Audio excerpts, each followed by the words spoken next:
I personally investigated the Oklahoma City bombing case. Huge cover-up. Jack Kennedy's assassination, huge cover-up. Bobby Kennedy's assassination, huge cover-up. World Trade Center, huge cover-up. Okay. Terrorism. They're using it as an excuse to take away our constitutional rights and our civil liberties. Cosmic flame. The Bilderbergs.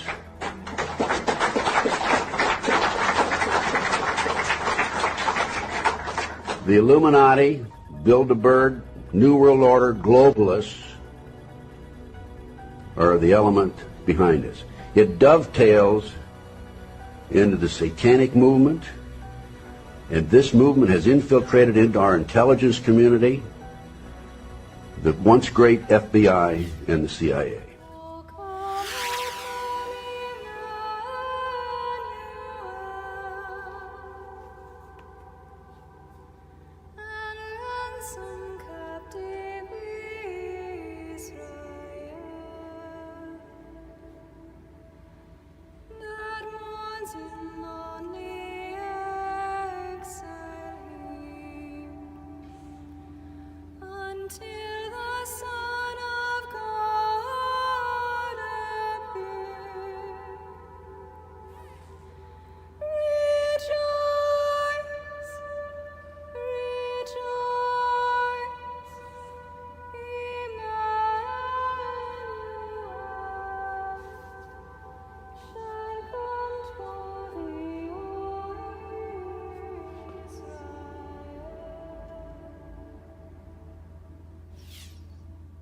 You know, I know a couple high-level FBI, former FBI, that retired after 25 years of service or whatever, and they talk about how corrupt their agencies were.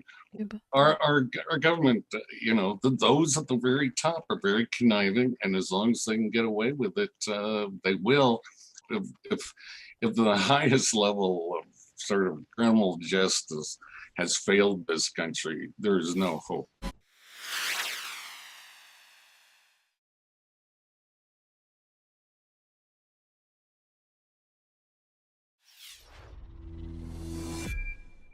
Do you get the sense that medicine is being weaponized against our freedom to trample our rights? Well, you're not alone. Today we have a very special guest with us. Her name is Dr. Lee Merritt, and she's got a bio. I could spend all half an hour on her bio. I'll just kind of go through it real quick. She started her medical career at age 4 doing house calls with her father. She's a lifelong member of the Alpha Omega Alpha Honor Medical Society. She's the past president of the American Association of Physicians and Surgeons, which is a wonderful, wonderful group of doctors. She's a former board member of the Arizona Medical Association. This bio is just incredible. Classically trained physician, got her medical degree from the University of Rochester School of Medicine and Dentistry. She was an orthopedic spinal surgeon for 27 years, studied bioweapons, did her internship at the National Naval Medical Center in Bethesda, Maryland, in internal medicine. And then she did residency in orthopedic surgery at San Diego Naval Medical Center. She spent 10 years as a military surgeon. All over the place. She was awarded the Lewis Goldstein Fellowship in Spinal Surgery, the only woman to have ever received that, and just incredible bio. She's been a speaker at Doctors for Disaster Preparedness, a wonderful conference if you're not familiar with it.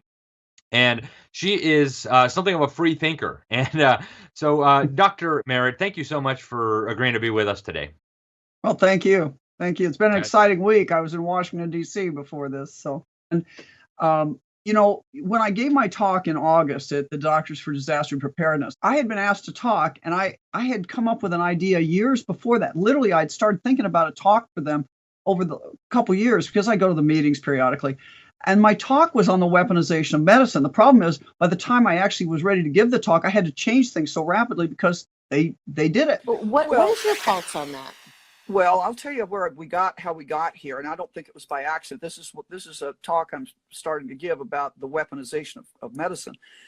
And what happened is, during the Obama era and we got Obamacare, one of the things it really did was it corralled physicians into a pen, because it made it so almost impossible I used to be in private practice. I had 7 employees. I was doing spine surgery every day. And it was all in, I worked in a hospital. I went up there, but they didn't pay me. I was all independent.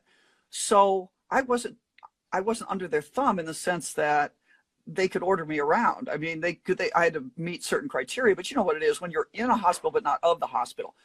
Well, what has happened through the Accountable Care Act is that people, the hospitals have bought out these practices, and very few doctors are independent now.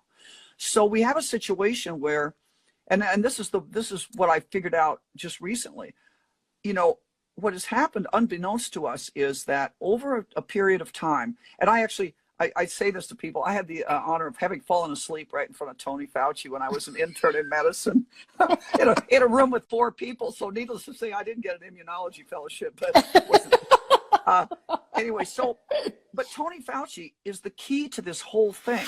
The reason he didn't get fired is he is like the deep state's biggest asset. So what they've been doing is all these Gates Foundation and Rockefeller Foundation, all these different foundations, through Bill Gates, they funneled money into the NIH across the desk of Tony Fauci. He had $500 billion given to him just for HIV, and another $300 billion for miscellaneous stuff that he could use. And he funded all this research and all these things. But along the way, all the corona research, he's funded the Wuhan lab. He literally funded PLA virologist Dr. Xi to come to our bioweapons lab at USAMRIID and do research on virus on Marburg. That's insane. But he's been doing all this, and we didn't pick up that the centralization of power of this one person at the NIH. Through his funding, he's got all these university hospitals controlled. Huge money, all these university hospitals depend on NIH funding now. And he's at the heart of that. And he's got a Rolodex and a long arm. He can jerk your money if you don't say what they want. So unfortunately, we're in a situation now where all the doctors work for these hospitals. And so you've got 3 tiers of doctors in these big hospitals. You've got the administrative guys that took the money, the leaders and all that stuff. And, I think if they're not psychopaths, they've sold their souls over this. Because if they're not reading the literature and they're not appreciating that we can treat these things and save people's lives, and if they don't realize that, I found out the hydroxychloroquine, chloroquine thing, these lysosomotropic agents, they go back to 1974. So we stifled the ability to save people from viral illness, whether we're talking flu or not. Every year they told us, take your flu vaccine because 60,000 people died. Well, it wasn't of flu, but it was of influenza. I'll give it was a virus, influenza-like illness. We could have maybe saved them because we've had a possibility of treatment and they stifled it, suppressed it for all these years. So there are doctors at the top of academic medicine that must have known this. And then below them, way down on the bottom, are people like my son, actually, who's still in training, and they can't speak out. They're stuck. I hear from medical students, you probably do too, medical students, residents that are very sad about the moral quagmire they see their profession going into, but they can't really do anything about it. They're too low on the level. But then you've got this big middle ground, and these are the people I think you're really talking about. That big middle segment are doctors who they're out of training, but they work for hospitals. And the hospitals are either academic hospitals that are bought by the NIH directly, or they're smaller hospitals that are bought through group purchasing organizations with the same kind of restrictions. And if they speak, they can lose their job, like I did. They can, and I never tried to drag my hospital into it, but I'm sure that was how the contract got terminated. It puts you on the firing line. And so what happens is you're afraid to talk because you got a spouse, you got kids, you got a mortgage, and you don't want to do that. Now, I gave them a pass for a while because I admit we were censored so much about treatment, about ivermectin, all these things we could do, that it's possible they really didn't know. But I'm not giving them a pass anymore. At some point, guys, if you don't read the literature, if you don't pay attention, if you don't follow the censorship, realize what you don't know. The key is to understand what you're not being told by the powers that want you to do other things. You're not morally exempt anymore. And this is you know, you become your parents no matter what. You try to avoid that sometimes. My father was a physician, and he couldn't go to World War II because of a medical condition, but he was he was a student of the German doctors, of what happened and how they went so bad over that period of time. And I kind of took that on, and I started reading about Karl Brandt, who, like me, was an orthopedic, but kind of, they didn't call him orthopedic surgeons then, but he was a spine surgeon and trauma doctor. But he was Hitler's surgeon. Dr. Brandt didn't kill anybody directly. He was a really good guy, actually, who was a very good surgeon and really saved a lot of lives. But he was hung at the gallows at Nuremberg, and he was hung for crimes against humanity. And what was his crime? His crime was that he oversaw, he was the titular head of the experimentation that took place in the death camps. And so what he actually got hung for was allowing those people to be experimented on without informed consent and under coercion. Wow. And think about what was, yes. And the point I'm making is that is what's happening today. Oh. Those doctors, our medical profession is not only allowing people, but they're recommending that people be experimented on. These are experimental genetic agents that were being given.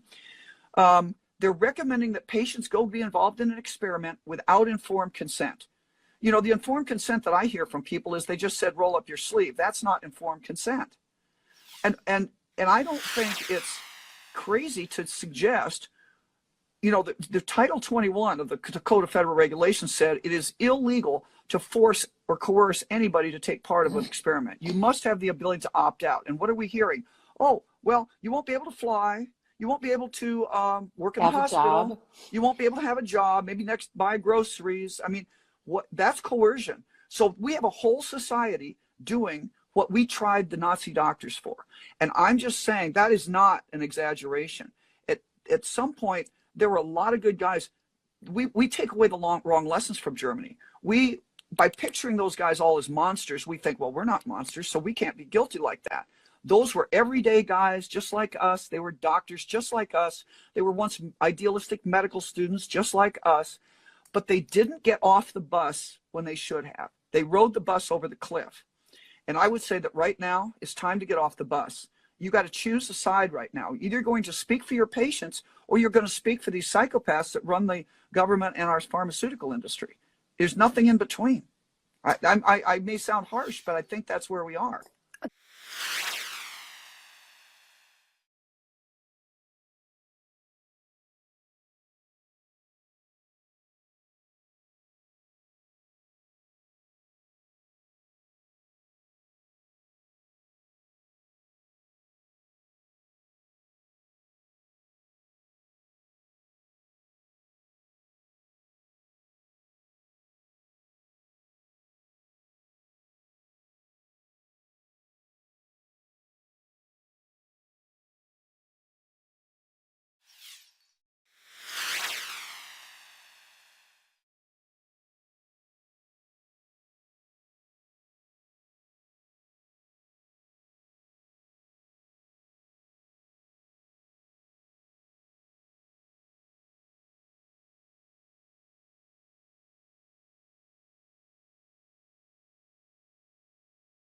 So just to give people an example of medical COINTELPRO, I'm at the doctor's office in China, in Beijing, China, inside the hospital. I'm in the emergency room. Excuse me, I'm not in the doctor's office. I'm in the emergency room of a hospital being treated. The doctor, the cardiologist, determined there was problems, and he ordered the nurse take me up to the 4th floor of the cardiology department. As they're wheeling me out of the emergency room, taking me to the 4th floor, my insurance company, Cigna International, calls and says, we're canceling your insurance. I'm literally laying on the gurney,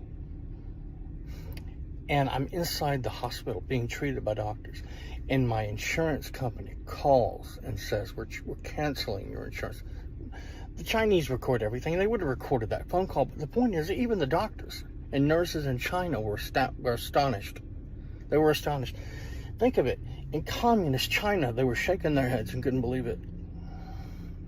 This is medical COINTELPRO. And I want to give people an idea of what I mean by medical COINTELPRO. Because there's a big difference between COINTELPRO, which is an acronym which stands for Counterintelligence Program, and Medical COINTELPRO. Medical COINTELPRO is essentially one thing: the weaponization of medicine. They have weaponized medical science. They have weaponized the medical industry. They have weaponized the medical profession. Why? For many reasons. With regard to targeted individuals, primarily one, they can't have thousands of targeted individuals running into emergency rooms across America complaining of the same symptoms and say nothing's happening. So the one reason is to prevent overlapping patterns from developing, overlapping patterns of medical evidence of government atrocities. You can't have thousands of people all over America and all the major cities and towns across America running into the emergency room saying my ears are ringing, my head and ears are in pulsating pain, this and that is happening to me, I'm being stalked, I'm being gaslighted. Some people say they hear voices. That's part of their technology. You can't have tens of thousands of people who are victims. That's one of their biggest problems is they've reached the tipping point because there's simply too many victims. But they're doing it for primarily one reason. Medical COINTELPRO is the weaponization of medicine, and they're doing it primarily for one reason: to prevent, drum roll please, drum roll, to prevent overlapping patterns of medical evidence from developing, overlapping patterns of government atrocities, evidence of government atrocities. So you have to stop, they have to corrupt, they have to manipulate the medical treatment of these people. They can't allow them. Now how? Through the threat of psychiatry and psychologists who are being used and deceived and manipulated, because it is a game of deception and manipulation. Make no doubt about it. It is the weaponization of medicine to prevent overlapping patterns of medical evidence from developing. For years, I've applied for disability benefits with the VA, and I've been to the VA hospital, and they said they have all the medical evidence that they need, but still they haven't approved my disability, they want to make more appointments, and every time I try to make an appointment, I get tortured more. Sleep deprivation, direct energy torture, so you can't go to that. I've made appointment after appointment with the VA disability office. Oh, we have enough evidence, and even when I try to go, they just torture me. But the point is, all of the targeted individuals' resources, financial resources, are targeted to force the victim into bankruptcy, because they don't want targeted individuals to have the financial resources to flee. It makes their job more difficult. To fight back, to try and expose what's happening to them. One of the things that they do to all TIs is they just financially destroy you and make it impossible for you to work or get you fired from your job. They got me fired from my job in Ohio and then made it impossible for me to work. Obviously, I can't work. I'm too injured from their violence. My injuries are too severe. Every level of my spine is damaged. My right shoulder, both shoulders are ripped and torn. My right shoulder is severely injured. I have damage to my heart, damage to my ears, all this diagnosed by doctors. And Medical COINTELPRO, Medical Counterintelligence Program, involves people at every level of the medical industry, not just the doctors and the nurses who know what's going on, by the way.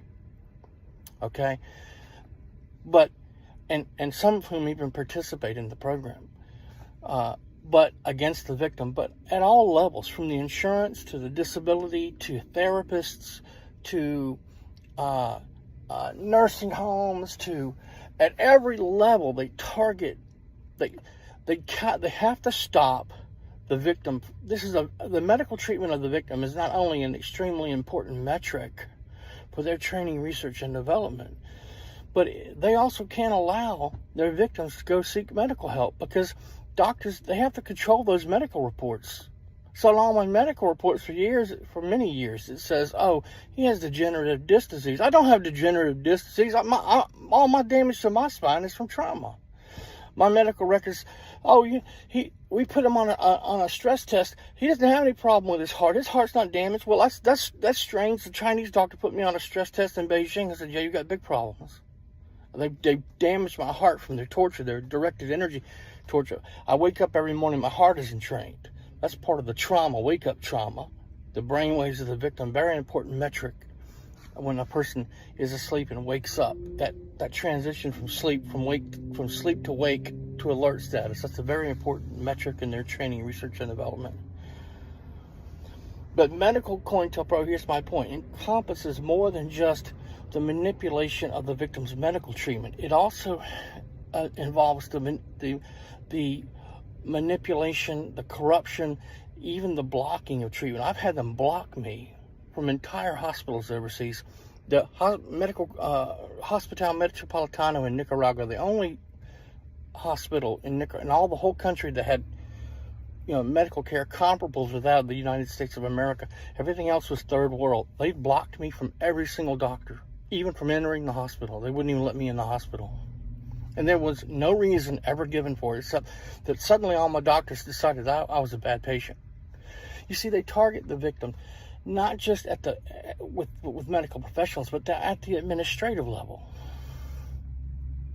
at the insurance level, at multiple tiers, multiple levels, primary, secondary, and tertiary levels. They target the victim with medical counterintelligence program at every level. Hi. Come on in, sir. Well, my hearing is worse. I'm being attacked every day. Weapons to our thousands of other people. Anything particular I can do for you today? Yeah. I mean, I've been writing, and I'm just going to be straight up with you about it, okay? I know some of this is not entirely flattering, but I'll just be straight up with you. As your primary, anyway, I write it that I think you have suspected PTSD and delusional disorder not otherwise specified. I have medical evidence. I need you to change that. I have medical evidence to prove my injuries. Look, I showed it to you. I showed you the medical evidence. I'm not going to argue with you about this. It just you need why a, would you? But you why need a would you? psychiatrist to actually give you diagnoses like this, right? Who diagnosed me with delusional disorder? It was something I picked up from your prior chart. But what I'm telling you is I have medical evidence to prove the attacks are happening, Doctor. I don't, Dr. Zane. I have medical evidence. I'm not going to argue with you on this. I'm just going to address the issue that you asked me about, okay? It's also carried forward in that psychiatrist that saw you in November. I don't make these diagnoses when it comes to mental health stuff, okay? But it is in your chart, all right? So you saw Dr. Kraft. How do I have that? How do I have that extracted? Because I don't want it in my chart. I'm not delusional or schizophrenic or anything else. I'm being attacked. I was in Havana, Cuba. Okay. I was arrested by the Cuban government in the airport when they saw that I was DOD. I am not your chart. I am a doctor. I was attacked with directed energy in Havana, Cuba. I'm not. And there's thousands of other people that are claiming the same attacks, and I'm delusional. What are they? Are they all delusional too? Thousands of people. Is there anything else I can do for you today, or do you want to finish up? But I don't want to just take that I'm delusional, because I'm not. That's why I'm wearing headphones right now, noise canceling in my letter, headphones. I will say it is because of post-traumatic stress disorder. Okay. And I'd like to have that other diagnosis extracted. How do I do that? I am not aware of a way that you can edit your own healthcare record. I think that is by design. Two, and look, I have to go with the note that I don't have to mention the delusional disorder thing, but I have to go with what a actual psychiatrist has here for you. She never formally diagnosed you with PTSD. She said it was suspected. Typically, they need to see you a few times to really nail down a diagnosis. She never formally diagnosed me with PTSD, but she formally diagnosed me with delusional disorder? That comes from the past, actually. That comes from other times you've sought health care.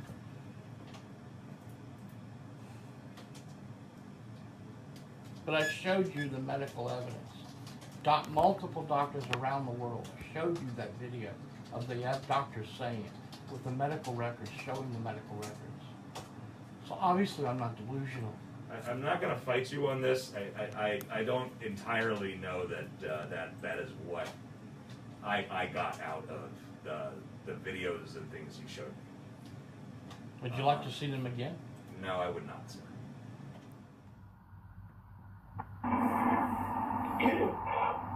Please help me, my heart. They're targeting my heart. Okay, what's your address? Old Town Church. Old Town Church? What's your name? Ryan, my heart is vibrating. They're targeting my heart. It's entrained. My heart is entrained. My heart is entrained. They've been training my heart into an irregular beating pattern. One moment. Torture directed. 733, what is the address of your emergency? It's the transfer from Old Town Church.